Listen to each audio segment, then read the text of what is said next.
নবগ্রামে গুলি চালিয়ে ঋণদানকারী সংস্থার কর্মীকে অপহরণের ঘটনায় মাত্র 4.5 ঘন্টার মধ্যে অপহৃত ব্যক্তিকে উদ্ধার করল পুলিশ। একই সঙ্গে মালদার কালিয়াচক থেকে এক অভিযুক্তকে গ্রেপ্তার করা হয়েছে। পুলিশ সূত্রে জানা গেছে, এক যুবক কিস্তিতে মোটরসাইকেল কিনেছিলেন, কিন্তু সময় মতো কিস্তির টাকা পরিশোধ করতে না পারায় সোমবার বিকেলে নবগ্রামের নারায়ণপুর অঞ্চলের ছোট বাথানখোল্লা এলাকায় ঋণদানকারী সংস্থার কর্মীরা তার বাইক আটকান।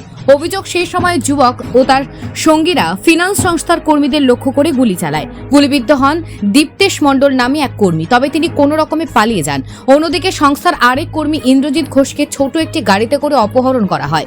ঘটনার পর নবগ্রাম থানার পুলিশ দ্রুত তদন্তে নামে। মোবাইল ট্র্যাকিং ও গোপন সূত্রে খবরের ভিত্তিতে মাত্র 4.5 ঘন্টার মধ্যে কালিয়াচক থেকে অপহৃতকে উদ্ধার করা হয়। গ্রেপ্তার করা হয় এক অভিযুক্তকে। পুলিশ জানিয়েছেন, ধৃতকে জিজ্ঞাসাবাদ করা হচ্ছে। ঘটনার পেছনে আরও কারা জড়িত, কোথা থেকে অস্ত্র এলো, সব দিকেই তদন্ত চলছে।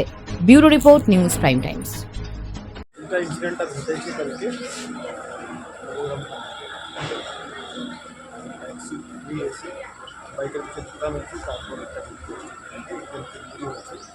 স্টেবল আছে, একটু কন্ডিশন ঠিক আছে। ওই পরে আমরা একজনকে ওরা কিডন্যাপ করে নিয়ে গেছি।